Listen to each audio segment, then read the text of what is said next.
So let's talk a little bit about bipolar disorder. I don't think really any clinical discussion of depression is really complete without touching on bipolar disorder. It is thankfully a relatively rare illness, but can be really, really impactful for the people who suffer from it. So the first thing, before we even get into bipolar disorder, we got to talk about mood lability, because nowadays everybody is bipolar. Like, I hear this all the time where people are like, oh my God, my son is so bipolar. Anytime I interrupt him playing video games, he like flips out and does all these terrible things. And we'll also hear it from significant others, like, oh my God, my partner, my girlfriend, my boyfriend is like so bipolar. And what they're really describing is something that we call mood lability. So mood lability isn't really a diagnosis, it's really a more of a symptom. So it's something that when your mood rapidly fluctuates. So people with mood lability can have their mood change like very, very quickly over like brief periods of time. So, 1 minute you're hot, next minute you're cold, 1 minute you're happy, next minute you're very, very angry. We see a lot of mood lability and personality disorders. We see rapid fluctuations of mood. And true bipolar disorder doesn't really involve mood lability. What true bipolar disorder is fluctuating mood states that will last for weeks or months at a time, not hours or days. So once a depressive episode hits in someone with bipolar disorder, it hangs around, unfortunately, for weeks or months at a time. With the higher moods, or manic or hypomanic moods, they can persist for days or weeks at a time. So let's jump into some epidemiology or some statistics about bipolar disorder. So about 1% of the population is affected by bipolar disorder, which means that 99 out of 100 people who claim I'm so bipolar are not actually bipolar. So it isn't nearly as common as people having mood lability. The average age of onset is about 18 years old, and a gender ratio is relatively close. It's basically 1 to 1. If you want to get super technical, it's 1.1 female to 1 male. But it's about 1 to 1. So there is a strong genetic component to bipolar disorder, with the average risk increasing tenfold if someone in your immediate family has bipolar disorder. And so while that sounds scary, remember that even if we increase it by tenfold, we're still going to only have a 10% chance of having bipolar disorder. So what that means is that if you have someone with bipolar disorder in your family, there's still a 90% chance that you're going to be perfectly fine. So now we're going to get to a couple of different specific diagnoses within the bipolar spectrum. So there's bipolar 1 and bipolar 2. Both type 1 and type 2 have the same depressive episodes, which look like the depressive episodes from major depressive disorder. So we talked about the 5 out of 9 criteria, sadness, anhedonia, guilt or low self-attitude, energy, concentration, appetite, sleep, sometimes suicidal thinking. So those basically look the same. In bipolar disorder, the thing that's really different, though, is in addition to those depressive episodes, they also have manic or hypomanic episodes. So type 1 bipolar disorder is characterized by periods of mania. And mania is a period of time with elevated mood for at least 4 days. Periods of true mania are also characterized by a drastically decreased need for sleep. In periods of real mania, I've seen patients that will literally not sleep a wink for days at a time.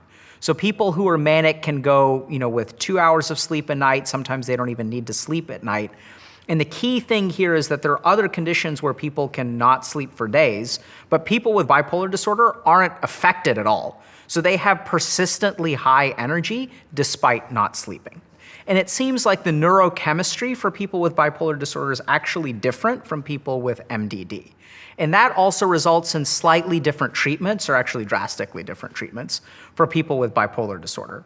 And one of the interesting nuances there is that sometimes what will happen is someone will get misdiagnosed with major depressive disorder. They'll get put on an antidepressant, and the antidepressant will actually trigger a manic episode. That's why it's really, really important for the differential diagnosis to be very thorough and for people to really consult with a clinician to get the right kind of diagnosis. Now what I'm going to do is just go over something called the DSM criteria for bipolar disorder. So the DSM is the Diagnostic Statistical Manual, which is sort of the Bible of psychiatry. So these are the DSM criteria for bipolar disorder. So an inflated self-esteem or sense of grandiosity. So people think that they're wonderful or great or magnificent. A decreased need for sleep, which we touched on.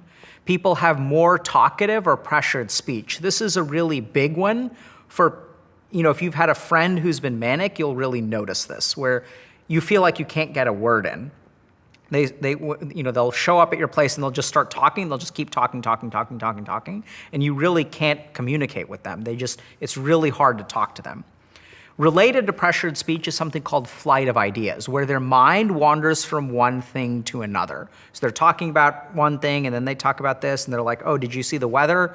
Oh, that cloud is really cool. That cloud looks like a tiger. By the way, did I tell you that I came up with a way of altering tiger genomes that we can inject into people so that they can start to become tiger people?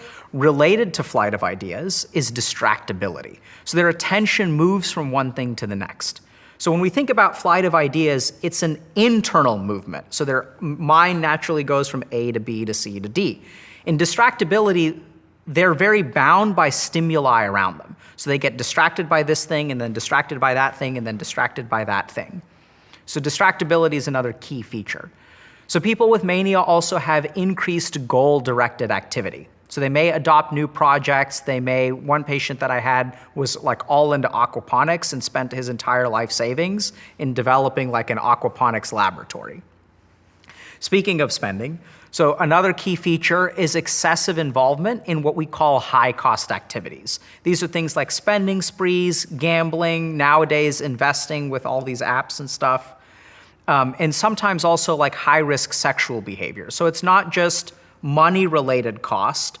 People will sort of impulsively act in ways that they normally wouldn't, which can cost them a lot.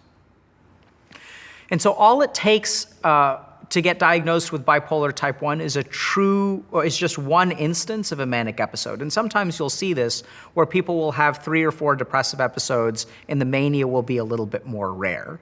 Another important diagnostic clarification here is that sometimes things like mania can be triggered by substances, especially stimulants. So if people are abusing their stimulant medication for ADHD, if they're using cocaine or other kinds of stimulants, they can really get into a situation where they look manic. So in order to make a real diagnosis of bipolar disorder, you have to be kind of off of substances, which sometimes is hard to do. So that's bipolar type 1. So type 2 bipolar disorder has periods of what we call hypomania. So these are kind of like periods of mania, just toned down some. So people with type 1 bipolar disorder can have hypomania, but they can also have mania. And if you have a single episode of mania, you kind of classify as type 1. So in hypomania, your mood is elevated as well, but not quite as much. People with hypomania also experience decreased need for sleep or high energy levels, but also not quite as much. So we're talking about people who can study for 18 hours a day and sleep for 4 hours a day. They can kind of maintain a high level of energy despite sort of suboptimal sleep. They also tend to have artistic or creative inspiration, but their mind is still able to kind of keep it together, so they can actually make music, they can write really well, and so they can be a little bit more productive. Type 2 bipolar disorder can actually be really, really addicting for the patient. So a lot of times patients don't want to let go of their periods of hypomania. Because I want you to kind of think about it for a second, right? What if you had 1 month of your life where you only spent 2 hours a day sleeping and you were super focused and super productive? So people are really, really reluctant to engage in treatment because they feel that kind of creative energy sort of kind of leak out. But in my overwhelming experience, good treatment for bipolar disorder is absolutely worth it. Because even though you kind of have a couple weeks of high productivity, you pay the price with months of depression afterward. And with the patients that I've worked with, once you kind of get them balanced and kind of get them healthy, that creative energy in that healthy sort of productive cycle, you can still find that and be just back to where you were or even better. So the last diagnosis we're going to talk about is something called cyclothymia, which is a rapidly cycling mood. It's still not quite at the level of mood lability, but it's a mood that can change within a couple of days. So people who are cyclothymic can kind of be depressed for a week and then hypomanic for 3 days and then kind of depressed for a week. So they do rapidly cycle between moods, but it's still not to the point of mood lability. So this video is really all about exploring bipolar disorder. And just to kind of hit on the key points. So number one is mood lability doesn't make you bipolar disorder. The second thing is that, people with bipolar disorder will have depressive episodes, but they'll also have manic episodes or hypomanic episodes. And that diagnosis becomes really, really important because each one has a different treatment. And just like major depressive disorder, it's really important to take kind of a comprehensive approach towards bipolar disorder and try to channel that good, positive energy while remaining relatively balanced and not really paying the price of the depressive crash afterward.